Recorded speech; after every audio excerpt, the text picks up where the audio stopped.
Bonjour à tous et merci de nous rejoindre pour l'Europe dans tous ses États à Rome, capitale de l'Italie. Toute l'Europe a les yeux rivés sur cette troisième économie de la zone euro qui doit décider à l'issue des élections législatives des 24 et 25 février de son avenir, car la botte en 2013 doit faire face à ces réalités. La démission surprise du pape a marqué une pause dans une campagne législative des plus virulentes, car pour diriger 60 millions d'Italiens, il n'y aura qu'un seul élu censé redresser un pays accablé par 2000 milliards de dettes publiques. Omniprésent dans la vie politique depuis 20 ans, chassé du Palazzo Chigi en novembre 2011, Silvio Berlusconi entend faire son comeback. Sous le coup de poursuites judiciaires, il se déchaîne contre les gêneurs. Aujourd'hui, nous vivons la dictature des juges, la magistratocratie. Mario Monti, lui, est arrivé au pouvoir sans passer par la case élection, plébiscité par l'Europe pour son sérieux et sa rigueur. Mais réussira-t-il au centre-droit à incarner une nouvelle offre politique? À gauche, Pierluigi Bersani, longtemps favori des sondages, a reçu le soutien de François Hollande. Normal, forcément normal. Dans la précédente expérience politique, les protagonistes étaient tous trop arrogants. Et la surprise peut venir du quatrième homme, Beppe Grillo, un comique reconverti au populisme que les technocrates ne font plus rire. Moi, en économie, j'ai plus confiance en une mère de famille qui élève 3 enfants que dans le premier de tous les ministres. Lassés par la commedia dell'arte des élections, les Italiens se sont montrés à travers nos reportages, préoccupés par leur avenir économique et sociétal.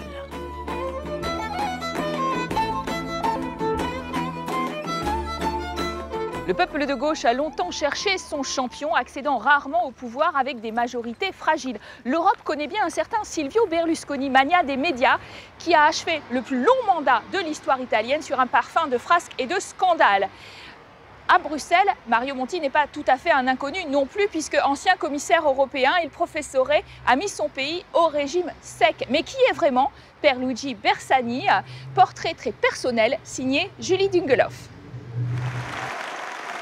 Comme un petit air de la dernière campagne électorale française. Des primaires à gauche, des millions de votants et à la sortie des urnes le 2 décembre dernier, un homme normal. Pierluigi Bersani, 61 ans, accueille d'ailleurs cette comparaison avec le vainqueur de la présidentielle française comme un très bon présage. Pendant la campagne électorale que je suis en train de faire, il y a des choses en commun avec la campagne de François Hollande. On a basé nos campagnes sur le sérieux, la sobriété. C'est ce que les gens attendent. Je pense qu'il a bien fait, et moi aussi, je suis convaincu de bien faire. Bersani, c'est d'abord une région, l'Émilie-Romagne, au nord de l'Italie. Il y a débuté sa carrière politique. Il en a même gardé ce phrasé typique qui fait la joie des caricaturistes.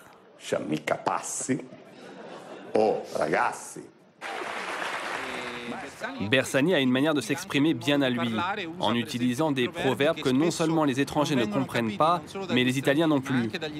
Ce sont des proverbes qui viennent de la campagne italienne. Direction Bettola, à 2 heures de Bologne. 3000 habitants, c'est là que Pierluigi Bersani a grandi, dans une famille très modeste. Son père tenait cette pompe à essence. Et c'est sur cette place Christophe Colomb qu'il a démarré sa campagne officielle. Selon ses proches, son engagement politique a débuté très jeune.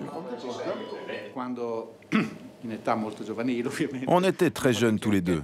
On était enfants de chœur dans la paroisse San Bernardino du prêtre Don Vincenzo. Et ce prêtre avait la fâcheuse habitude de garder les quêtes destinées aux enfants de chœur que les fidèles donnaient dans les mariages ou les baptêmes. Quand on l'a appris, on était très remontés. Alors Bersani a été le chef de file d'un mouvement de grève des enfants de chœur. Déjà un leader à moins de 10 ans. Après des études de philosophie, il se tourne vers la politique. En 70, il fonde l'Avant-Garde ouvrière, un mouvement proche du Parti communiste. Dans les années 2000, c'est pourtant lui qui mène les vagues de libéralisation du gouvernement Prodi en tant que ministre du Développement économique.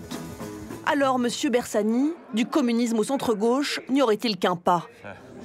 Les communistes d'Émilie-Romagne ont toujours été des réformistes. Et j'ai vécu cette expérience dans l'une des régions les plus développées de ce pays. Je comprends que les gens puissent trouver cela étrange.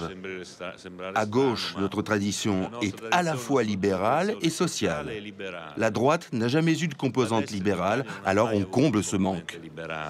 Aujourd'hui, il s'affiche en meeting commun, mais pendant la campagne des primaires, son jeune adversaire, le maire de Florence, Matteo Renzi, lui a beaucoup reproché d'être issu de la vieille garde et d'un autre temps. Il est vrai qu'il a été président de région, 3 fois ministre, député européen. Aujourd'hui, la droite a repris ses critiques à son compte. Cela fait 40 ans qu'il répète les mêmes choses en politique. Pour nous, sa principale difficulté, ce sera de trouver un équilibre entre une gauche très radicale et cette gauche plus modérée qu'il représente. L'homme normal de l'Italie souffre d'un déficit de popularité. Mal connu du grand public, on le trouve souvent peu charismatique ou trop sérieux. Difficile de s'imposer dans une campagne médiatique quand la majorité des chaînes privées est détenue par le grand revenant Silvio Berlusconi. Pourtant, cet homme sérieux pourrait surprendre. Pour preuve, cette anecdote contée par son biographe. Le jour où Bersani est devenu ministre dans le premier gouvernement Prodi, tout le monde le cherchait. Les journalistes voulaient l'interviewer, tout le monde demandait « Mais où est le ministre? On veut lui parler, on veut l'interviewer ». Et en fait, il était à un concert de métal d'ACDC dont il est fan. Alors, monsieur Bersani, êtes-vous prêt ?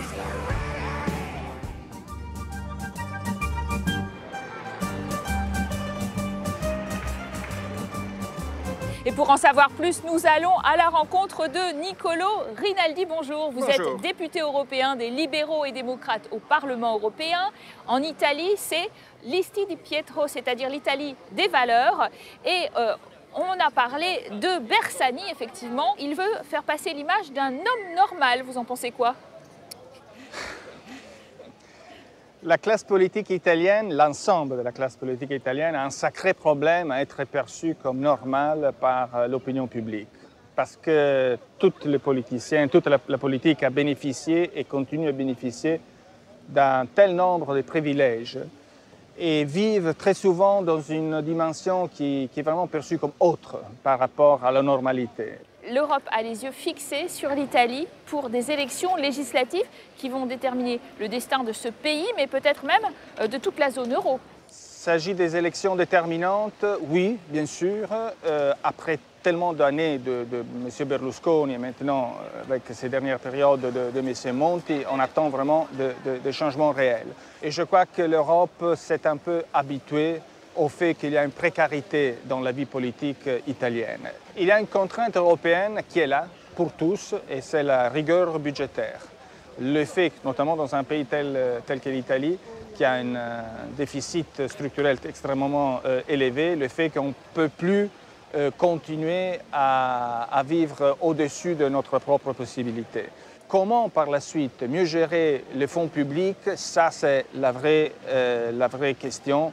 D'ailleurs, M. Rinaldi, vous venez nous montrer l'un des impacts de cette crise économique et des politiques d'austérité dans un théâtre à côté, c'est ça?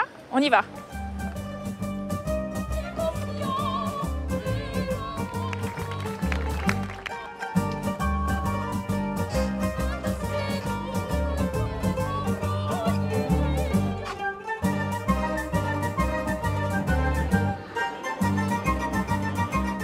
Vous nous avez amené au théâtre Vallée, le plus ancien, mythique de Rome, et il a été menacé de privatisation, ce qui a généré un fort mouvement social. Pas forcément les plus anciennes, mais parmi les plus anciennes, et un des plus central à Rome. Dans ces théâtres, on a joué des très grands spectacles. Les meilleurs comédiens, les meilleurs metteurs en scène venaient ici. Il y a un an et demi, le théâtre était menacé de privatisation, soit de fermeture. Ça aurait été un véritable scandale. Mais il a été sauvé par un mouvement, quelque part spontané, de travailleurs, de gens qui travaillent dans les spectacles, qui se sont mis ensemble et qui ont donc créé une structure, je dirais pas vraiment alternative, je dirais vraiment innovative plutôt. On est environ une trentaine de personnes à vivre ici pratiquement tout le temps, donc à présider cet endroit et à dormir ici depuis 19 mois. Et en fait, on lutte, on refuse cette logique de privatisation parce que même si en Italie on dit qu'avec la cultura non si mangia, c'est-à-dire qu'avec la culture on ne mange pas, ici nous on est en train de faire de la culture, de faire des choses importantes et de manger aussi. L'État se désinvestit, produit des coupes budgétaires dans presque tous les secteurs. Est-ce que la politique d'austérité cette dernière année est allée trop loin? La politique d'austérité n'est pas allée encore assez loin, je dirais. Nous avons un Parlement qui coûte le double du Parlement allemand. Nous avons plein des institutions qui sont totalement inutiles. D'autre côté, couper dans la culture, couper dans l'éducation, couper dans la recherche, couper dans l'université, c'est quelque chose qui crée beaucoup plus de crises, qui ne relance pas la dynamique de croissance et qui finalement déprime un pays tel quel. Alors, première victime de la crise, les populations migrantes, car longtemps l'Italie a été un foyer démographique qui distribuait sa propre population à l'Europe et aux États-Unis. Mais ces 20 dernières années, elle est devenue véritablement un pays d'immigration en provenance de l'Europe de l'Est, mais aussi du Maghreb. Et ces immigrés, aujourd'hui, disent qu'ils ne sont plus tout à fait les bienvenus. Certains songent à repartir, comme nous le montre ce reportage. À louer, à vendre, commerce à céder. Depuis quelques mois, ces affiches fleurissent aux quatre coins de la place Vittorio Emanuele, le Chinatown italien. Les boutiques ferment les unes après les autres. La crise n'a pas épargné ce quartier de Rome et beaucoup d'immigrés pourtant bien installés décident de partir. Avant, les commerçants chinois étaient prêts à investir beaucoup pour ouvrir un commerce proche de la place Vittorio. Aujourd'hui, on observe le phénomène inverse. Une activité comme celle-ci décide de fermer, sans même avoir un retour sur cet investissement. Tout cela, ce sont des indicateurs qui prouvent que ce phénomène existe bel et bien. En quelques heures, ces déménageurs ont intégralement vidé cette boutique. Un peu plus loin, dans cet autre magasin, Sonia trouve le temps long. Depuis la crise, elle n'a plus de clients. Elle étudie la communication dans une université romaine. Pourtant, elle aussi ne va pas tarder à partir. Même en ayant étudié ici, je pourrais seulement trouver du travail en tant que vendeuse, magasinière ou alors serveuse dans un restaurant. Je ne pourrais pas me servir de tout ce que j'ai appris. C'est très pesant. C'est pour cela, dans un an, quand j'aurai fini mes études, je rentrerai en Chine. L'Europe ne fait plus rêver. Giuseppe le constate tous les jours de sa petite agence de voyage du quartier chinois. La majorité de ses clients repart définitivement en Chine. D'autres optent pour le Canada ou l'Afrique. Ça fait un an et demi que nous ne vendons plus que des allées simples. Donc c'est un signe clair. Ce phénomène s'est accentué avec la crise. Ils ne vendent plus, ils n'ont plus de rentrée d'argent. Et donc, s'ils ne peuvent plus vendre en Italie, eh bien ils partent s'installer ailleurs.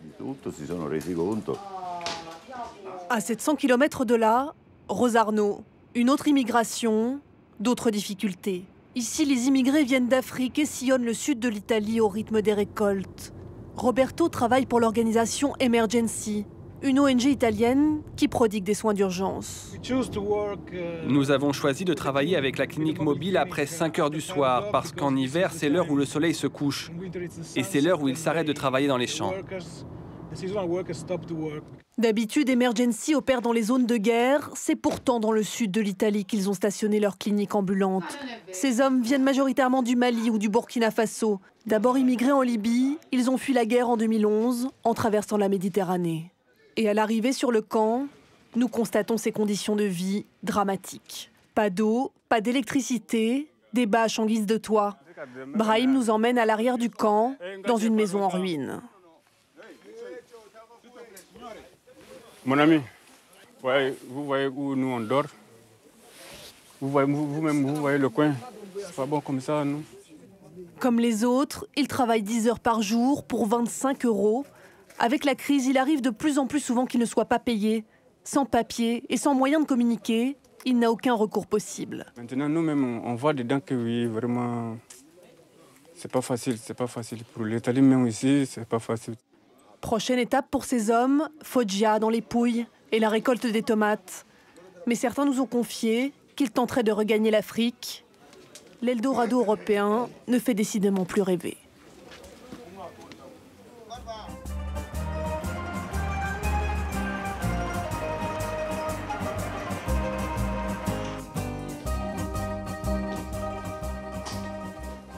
Niccolò Rinaldi, vous avez souhaité nous emmener dans cette école qui est occupée par des familles qui souvent ont été mal logées ou délogées à cause de la crise économique.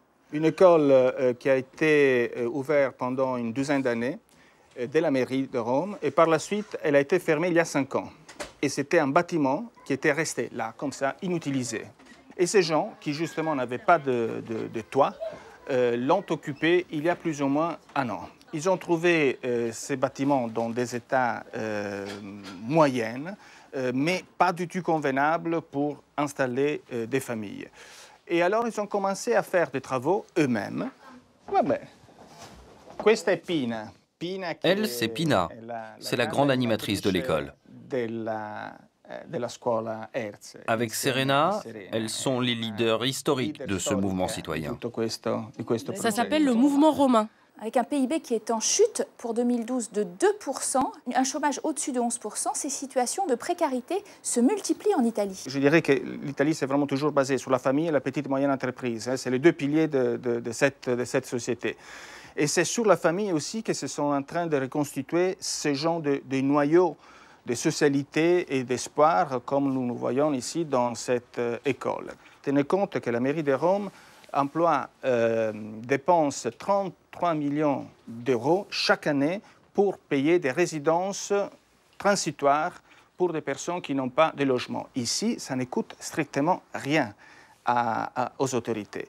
Tout a été autofinancé. Et c'est ça que je trouve c'est très intéressant comme une réponse aux besoins de la crise, aux émergences de la crise.